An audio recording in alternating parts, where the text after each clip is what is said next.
Mesdames et messieurs, bonjour à toutes et à tous, bienvenue sur un nouvel épisode. Aujourd'hui, nous allons accueillir le prophète Lovy Elias pour continuer dans notre message, la troisième partie de notre message intitulé « La genèse des fondements négatifs ou maléfiques ».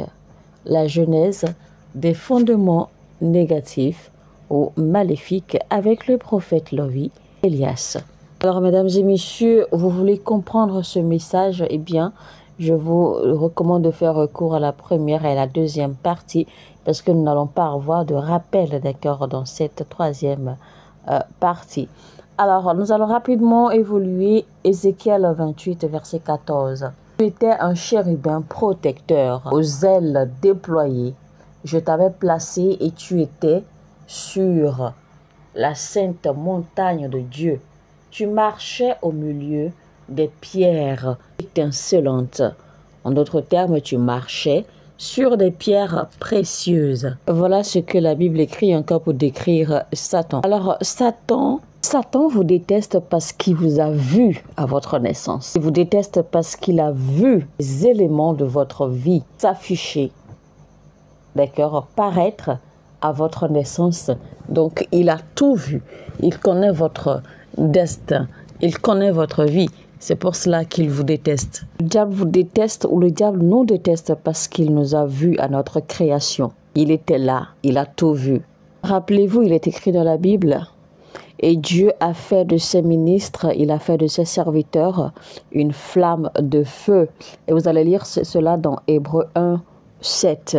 Il fait de ses serviteurs une flamme de feu.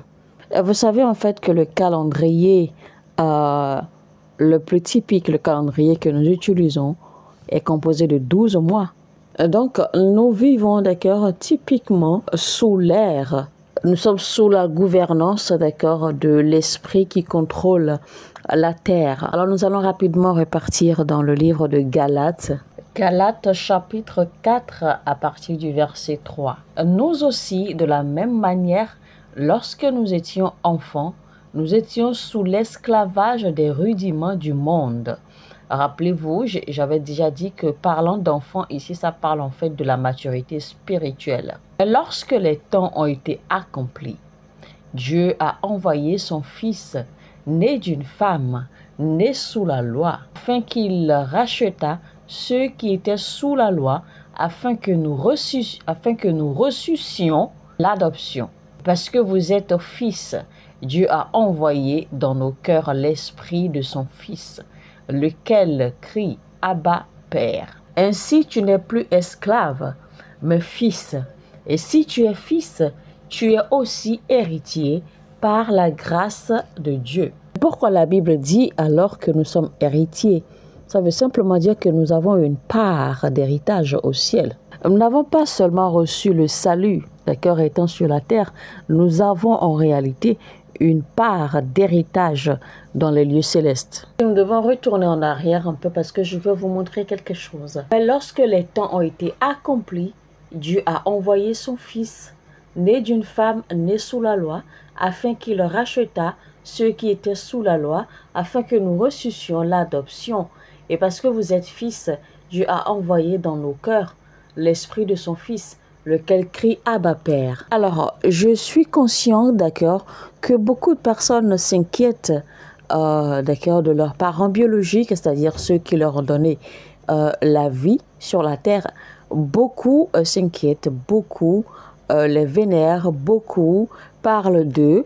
Donc, ils sont, d'accord, nos géniteurs. Ils sont ceux qui nous ont portés à la vie sur la terre. Maintenant, par la rédemption de Christ, eh bien, nous avons reçu l'adoption, d'accord, de devenir fils et filles de notre Père Céleste. Notre Père Céleste qui est notre Père à l'origine, afin que nous puissions maintenant recevoir l'héritage qui nous revient, notre héritage à l'origine, notre héritage céleste, qui nous revient de droit depuis notre création. Et donc, vos parents spirituels, vos parents terrestres, c'est-à-dire vos parents biologiques sur la terre, ne peuvent pas contrôler votre destin parce qu'ils n'ont pas pu contrôler leur destin eux-mêmes. Mais nous avons un Père céleste qui nous a gravés, d'accord, sur les fondements de la terre, qui a gravé notre nom, notre vie sur les pierres précieuses, d'accord, des fondements de la vie.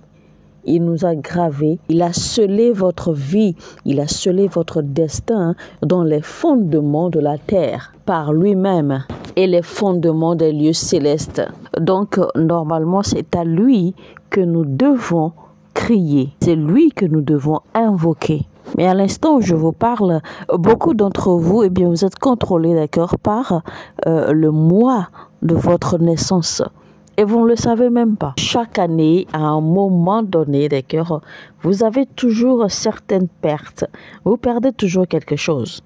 C'est pour vous dire à quel point vous êtes contrôlé, d'accord, par les éléments, par ces éléments du monde. Pour d'autres, dans leur famille, chaque année ou chaque 4 ans, chaque 5 ans ou chaque 6 ans, eh bien, quelqu'un doit toujours perdre la vie dans votre famille. C'est-à-dire que cela, en fait, est devenu un événement récurrent, d'accord, qui se répète. Malheureusement, beaucoup d'entre vous, vous ne prenez même pas le temps d'étudier votre famille pour voir, en fait, quels sont les modèles, quels sont les événements qui se répètent, quelles sont les choses qui reviennent, qui sont récurrentes dans votre famille, dans la vie des membres de votre famille. Alors que c'est un exercice que vous devez normalement faire en tant qu'enfant de Dieu. Vous devez normalement analyser, d'accord, votre famille, la vie des gens de votre famille, afin de voir quels sont les problèmes auxquels vous êtes confrontés. Quels sont les modèles qui se répètent? Quels sont les événements qui vous affectent?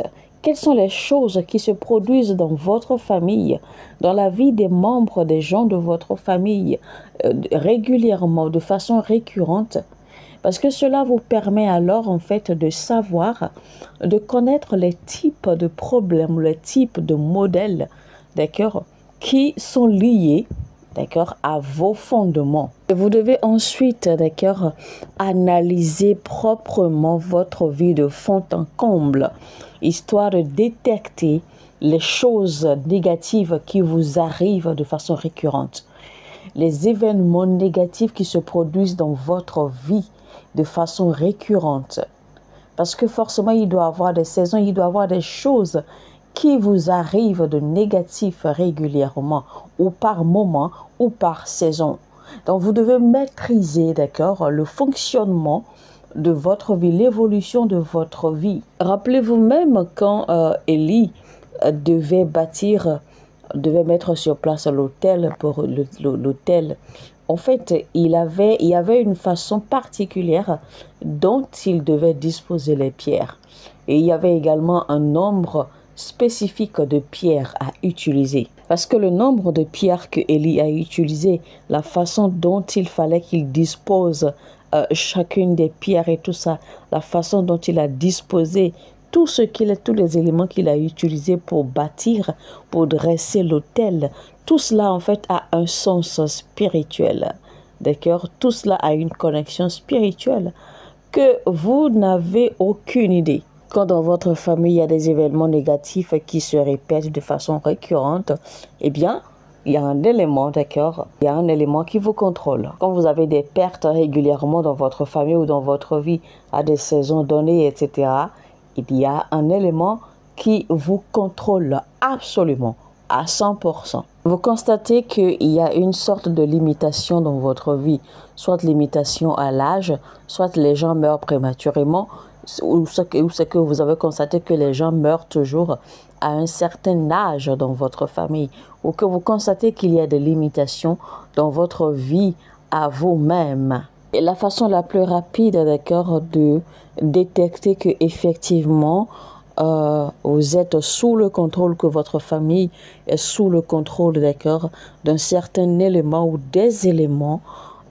des fondements, d'accord, de la terre, eh bien, c'est quand Dieu vous bénit et vous sépare, quand Dieu vous bénit et vous sort du milieu de votre famille, et que Dieu vous enlève, d'accord, de l'emprise de cet élément qui contrôlait ou qui gouvernaient, d'accord, vos vies dans votre famille. Et vous allez aussi remarquer que dans votre état précédent, eh bien, les mêmes personnes qui se sont toujours montrées bien, chaleureux, aimants, côtoyants, très bien avec vous, vous allez constater en fait que certains d'entre eux vont tout de suite se retourner contre vous parce que ils vont changer d'attitude, ils vont changer de comportement vous concernant. Ils vont commencer à se comporter différemment à votre égard. Ils vont même commencer à vous opposer.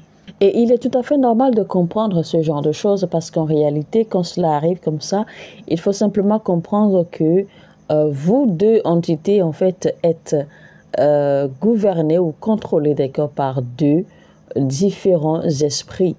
D'accord, l'un de vous contrôlé par l'Esprit de Dieu et l'autre, évidemment, est toujours sous l'emprise, sous le contrôle, d'accord, d'un élément, des fondements.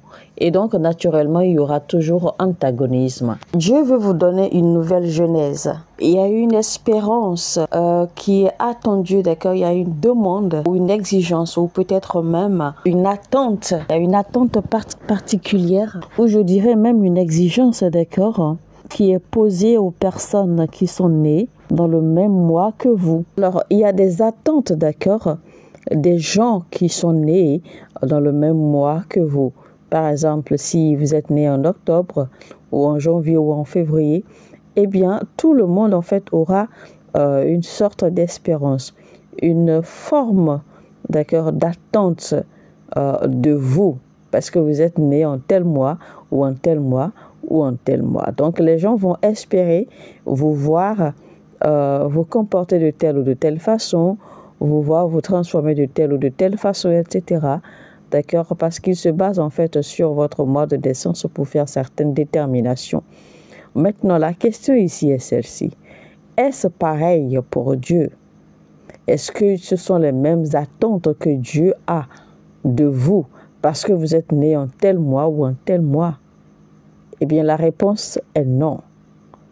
Un non catégorique. C'est non et absolument non. Donc, Dieu a une nouvelle jeunesse pour nous. Alors, mesdames et messieurs, vous voulez découvrir la jeunesse que Dieu a pour nous. Vous voulez découvrir les plans que Dieu a pour nous.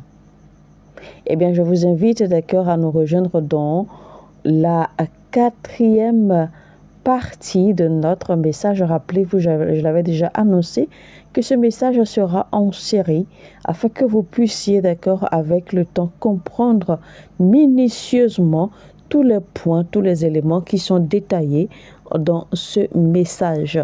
Alors, on va s'arrêter là aujourd'hui pour la 3e partie. Rappelez-vous, c'était donc la genèse des fondements négatifs ou maléfiques. 3e partie avec le prophète. Alors donc, comme je vous l'ai expliqué déjà dans la 2e partie, il est très important que vous cliquiez sur le bouton j'aime quand vous lisez ce message. Parce que plus vous cliquez sur le bouton j'aime, plus vous likez, plus vous partagez, plus YouTube va recommander, d'accord, ces vidéos à un plus grand nombre de personnes. Parce que notre objectif, c'est de toucher un plus grand nombre d'âmes.